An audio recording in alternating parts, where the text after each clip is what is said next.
Good morning and welcome to the First Unitarian Church of Lynchburg. Here we gather in the spirit of freedom and friendship. Whoever you are, whatever your beliefs, whatever your age, and whomever you love, you are welcome here. As we work together for justice, compassion, and peace, we also acknowledge with humility that our buildings sit on land originally part of the Monacan Nation. My name is Courtney Senna. I am the president of the Board of Trustees of this church. If you are with us for the first time, we are glad you chose to be here this morning to participate in the service for this church community we love. We would be happy to tell you more about our community during virtual social time following the service and here in the sanctuary once we move to in-person fellowship. If you would like to receive our monthly newsletter and Friday email updates, please fill out the virtual visitor card found on the website or the yellow card found in the back of your seat back.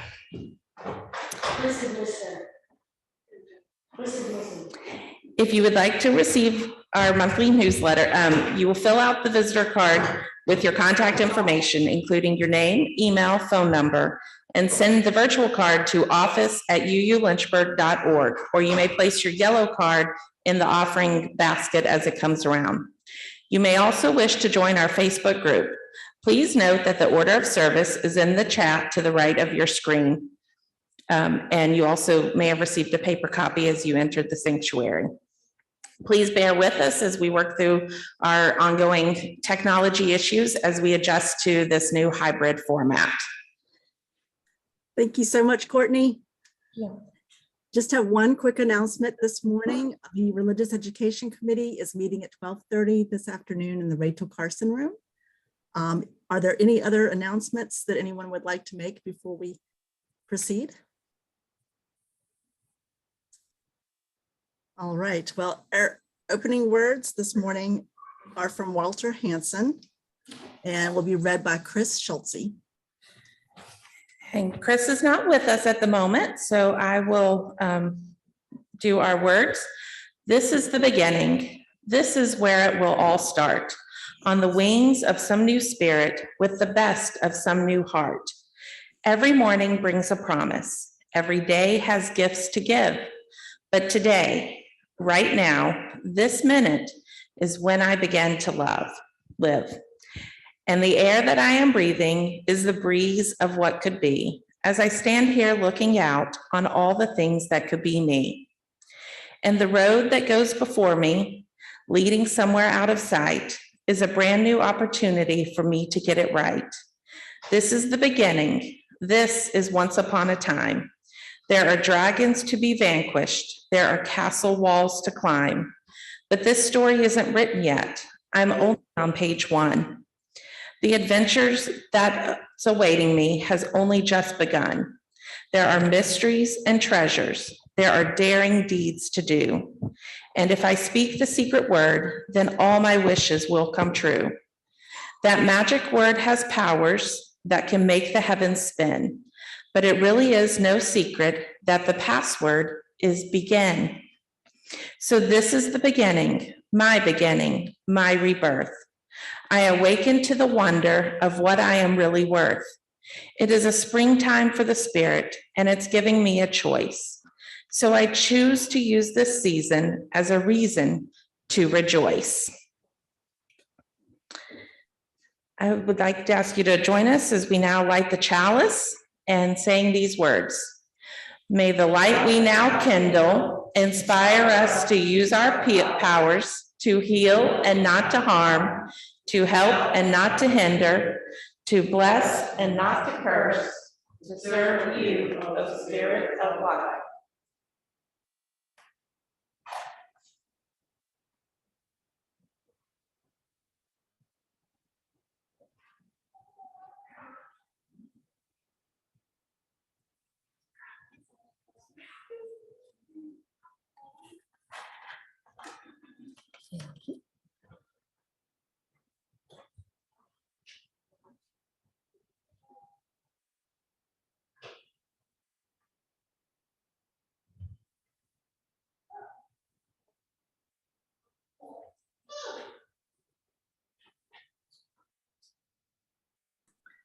Now let us join together for hymn number 21, For the Beauty of the Earth.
The many ministries of our church are supported by the love, talent, and efforts of our many volunteers and staff, as well as the monetary support of our members and friends. If you have found this church to be of value in your life, then I invite you to use the donate button found at uulynchburg.org. Just click the button and to give generously through any credit card or directly from your bank. We will also be passing the offertory baskets here in the sanctuary. We receive these monetary gifts along with the gifts of your time, work, and creativity, which also sustain our church. As together we give generously to support our congregation, let us also commit ourselves to a unity of spirit to make manifest a more just, peaceful, and loving world.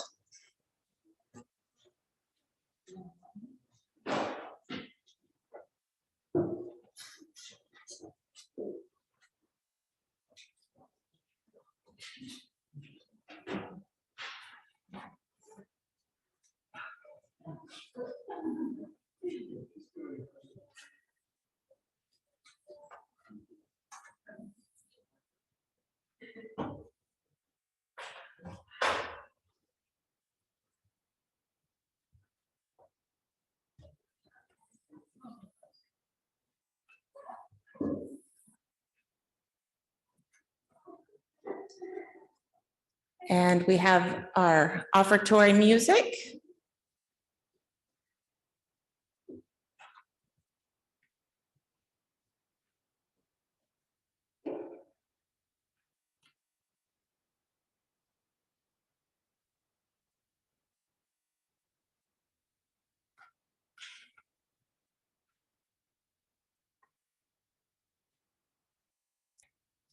David, do you have the offertory?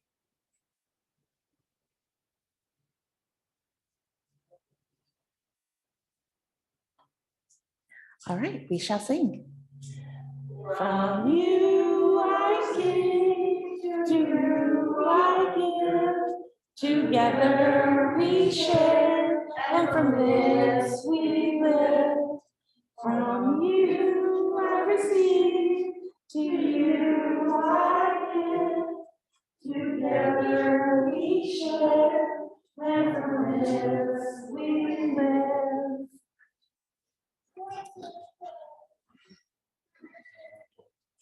We come now to a time during our service when we reflect upon the many emotions and experiences of our lives that are in our hearts and minds. As you feel called to do so, please feel free to share your joy. I'm just very grateful to see Wilson in this day.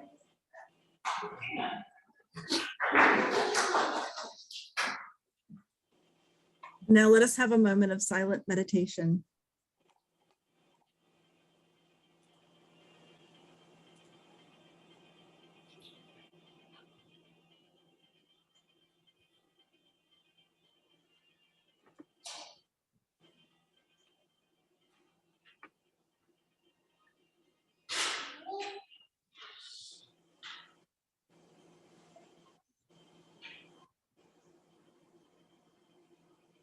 And now as we consider the awakening of spring and today's beautiful spring equinox, let us enjoy a special arrangement of Shenandoah played by Emily Toa.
Thank you to Emily. And now a few words from the wonderful Beatrix Potter, spoken by Zana Martin. Zana? Cannot stay home all of our lives. We must present ourselves to the world and we must look upon it as an adventure. Thank you, Zana. And now Theo and Zana Martin are going to share some background with us, a little bit of history and a little bit of background about this beautiful day that we're sharing for spring equinox, Ostara. Thank you, Theo and Zana. The movement of the seasons is a never-ending cycle. Although there is no place that we can firmly point to as the beginning of the seasonal cycle, spring is often seen as the first season in the sequence. This comes from the fact that earlier calendars began the year in the spring. Spring is traditionally associated with new beginnings, sowing, childhood, and renewal. It is a time of potential, a time for planning and planting, and a time for making wishes about what you want the future to hold. The spring equinox, or vernal equinox, is a time of new light emerging, touching the landscape with a gentle glow, and life brims with wonderful possibilities, waiting to be realized. The spring equinox takes place when night and day are of equal length for the first time after the winter solstice. From this moment on, the sun will be in the sky for a few minutes more every day, and the nights will slowly become shorter.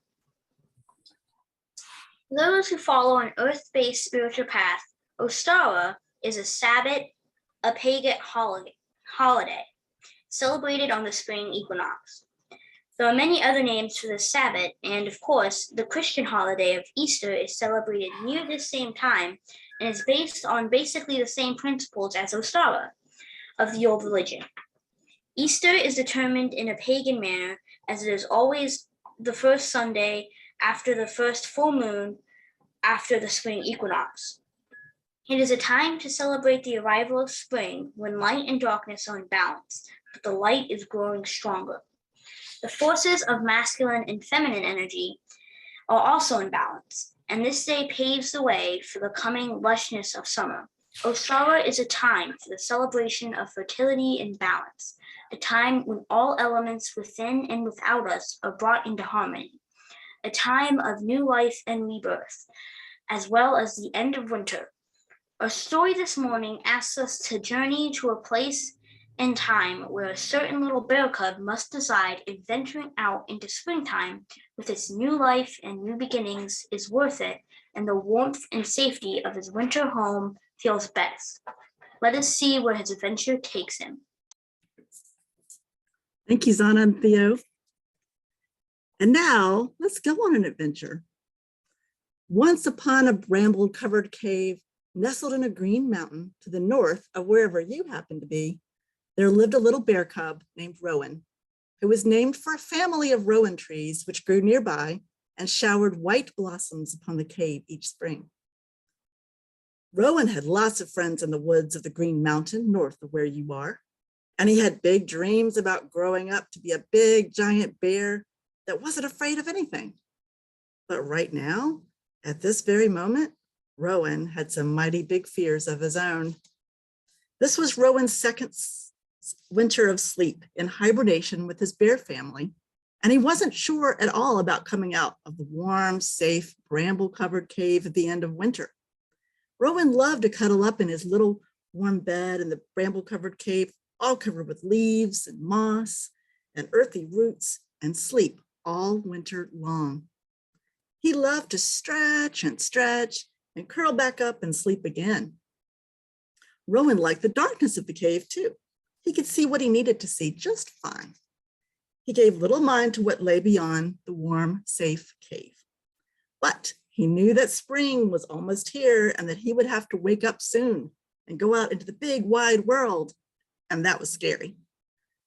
After all, last year after his sleep time, Rowan came out of his cave into a big storm that shook and rattled the brambles and blew down some of the big old trees in the forest.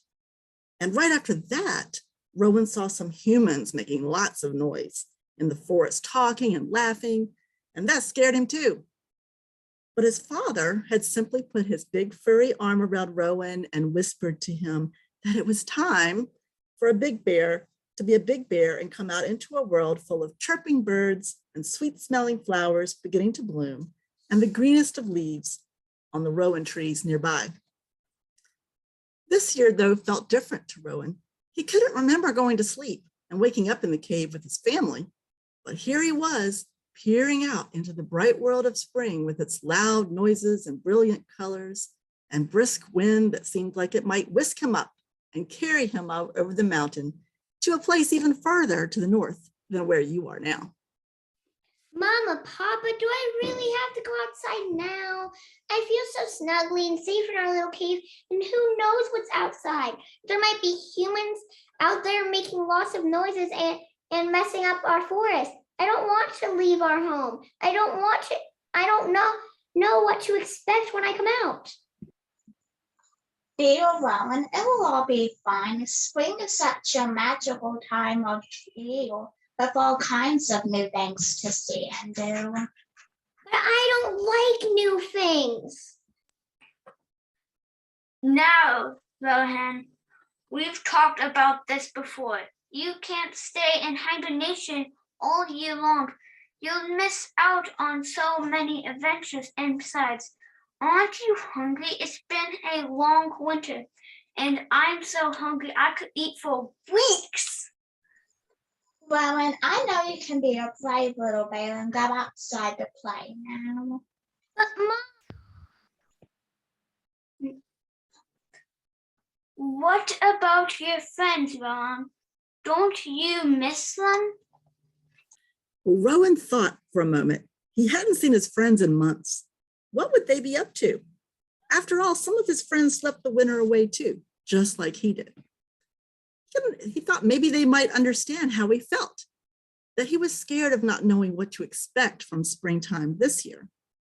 Maybe if he could talk to them, they could help him feel better about spring. Before he could get up the nerve to leave his warm, snuggly cave, Rowan heard a sound from above him. Well, if it isn't my old friend Rowan, what are you doing down there? Don't you know it's springtime and that it means it's time to go out and have big adventures? Fang, I forgot you were here. Why aren't you out there having fun right now then?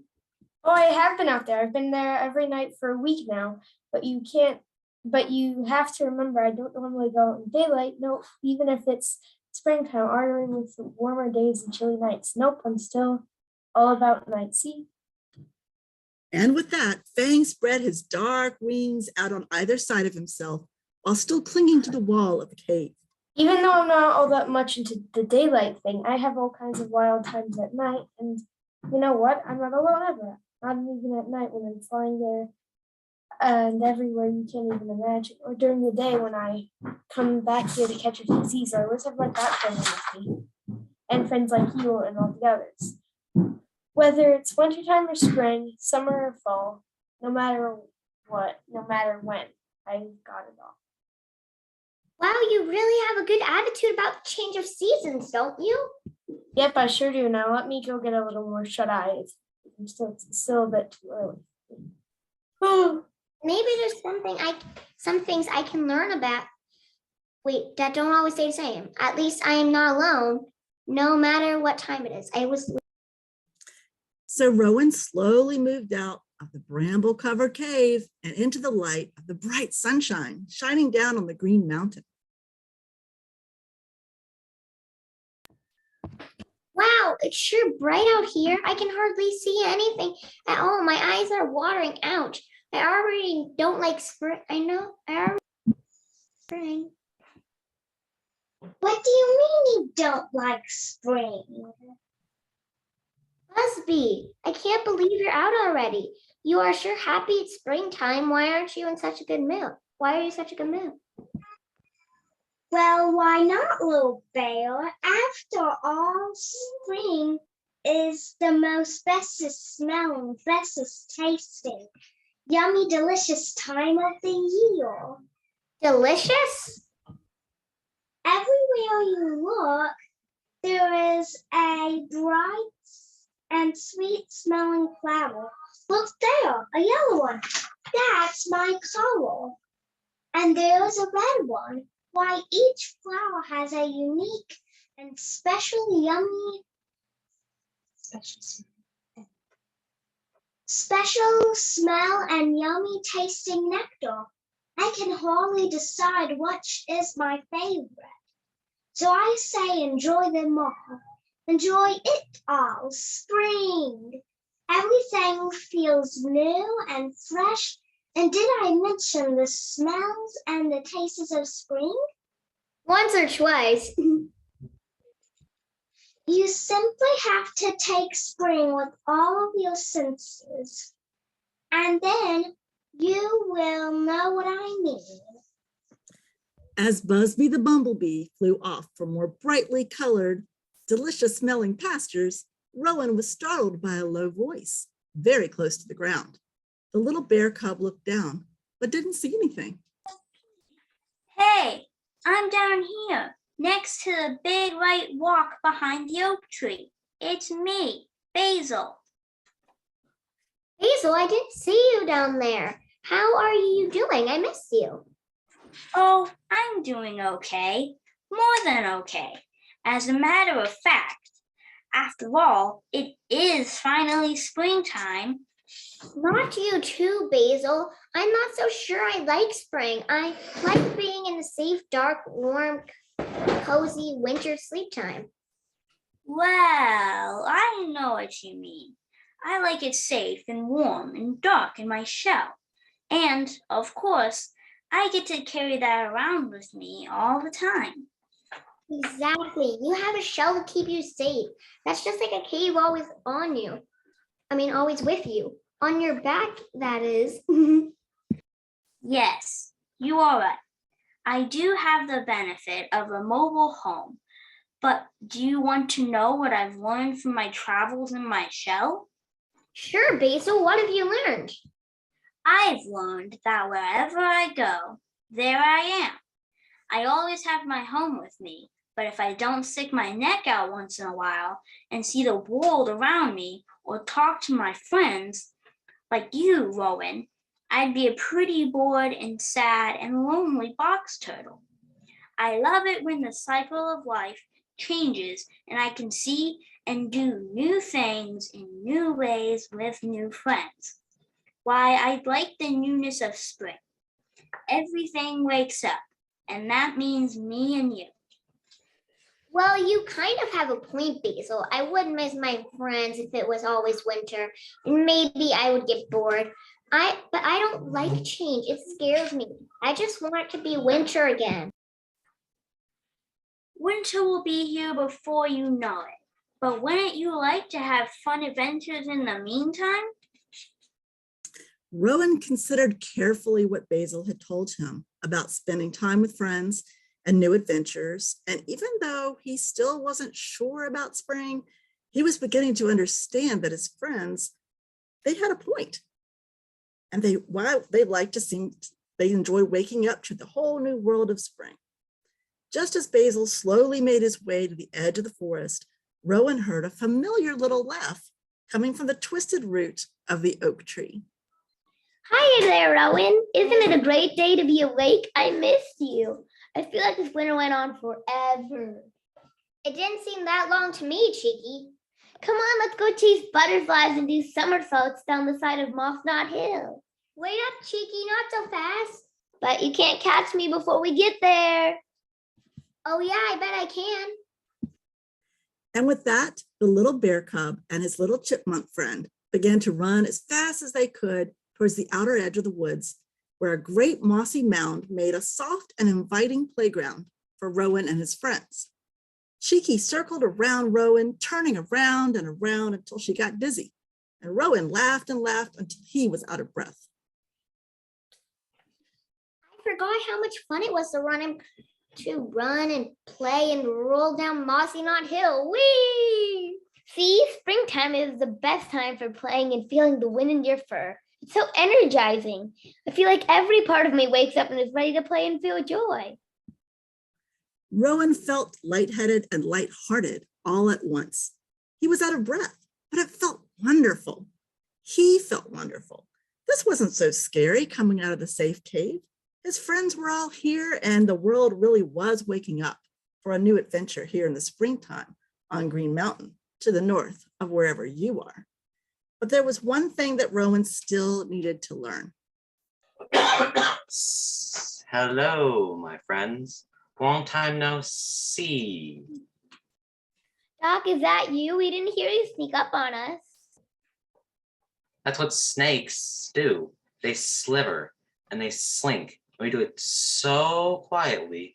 We'll be quite sneaky when we want to be. You sure snuck up on us. What is that weird looking stuff on your body, Doc? It looks kind of see-through and wrinkly. Why, that's my old skin. Now that it's springtime and I can come out of the ground, I need to shed my skin to make room for new skin.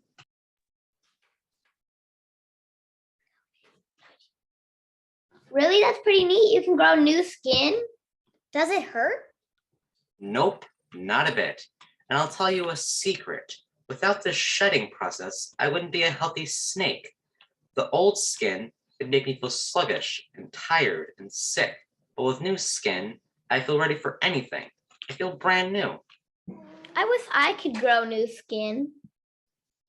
Well, now, shedding skin is kind of like what butterflies go through when they go from being a caterpillar to a butterfly. It's a sort of transformation. That's a big word that means a big change taking place. And when it's done, you are a new creature in a way. Everyone changes, though, even if you aren't shedding skin or changing into a butterfly. All creatures have to change in order to grow and to be healthy. Everyone has to grow. You get bigger and stronger, and you can do more things you never thought you could do before. Wow, I never really thought of it in that way. Me neither, Doc. You do know a whole lot about things. That's why they call me Dr. Green, my little friend. I think I finally figure out why springtime is so important and why everyone loves spring. Why is that, Rowan? It's because nothing stays the same. Nothing in the world stays in one place at the time, except maybe that rock over there. Wait, that rock is actually moving.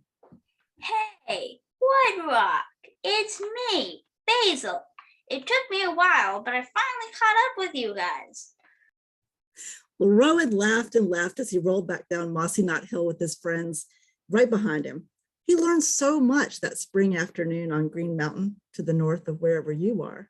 And the most important thing that he learned is not to be afraid of change, of new things, and definitely not to be afraid of spring. The end. And now let's have a big round of applause for our RE players. Take a little namaste bow.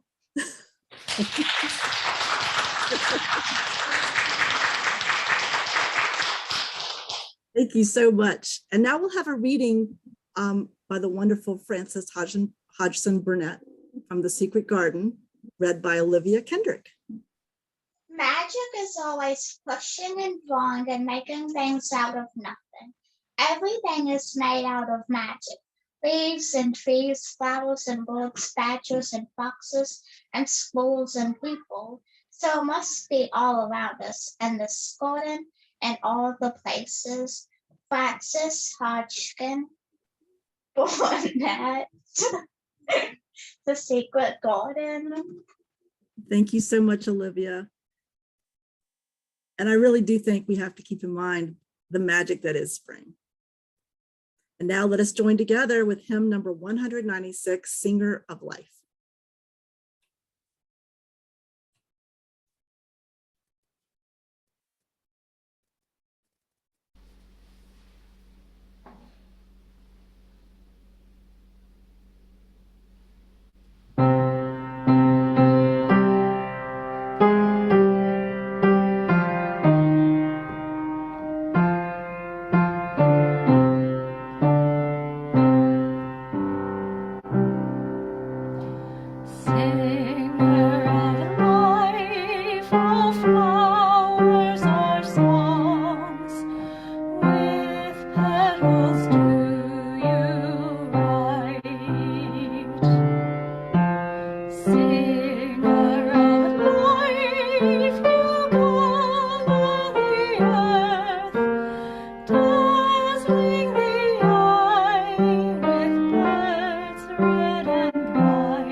And now as we join together, as our service draws to a close, we extinguish the flame of our chalice as we say these words together.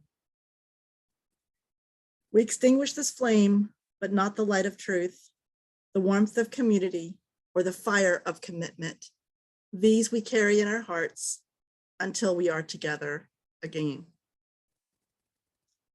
Help us to be the always hopeful gardeners of the Spirit who know that without darkness, nothing comes to birth, as without light, nothing flowers.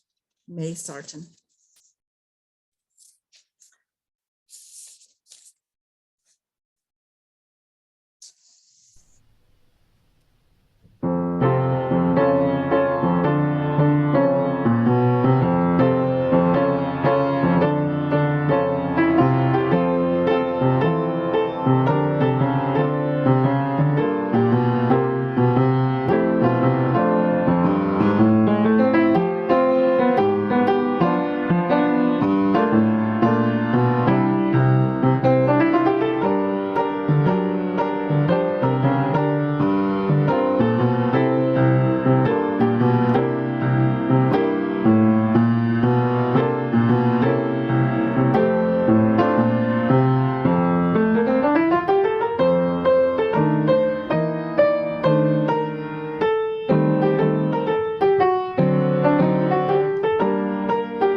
Thank you so much, each and every one.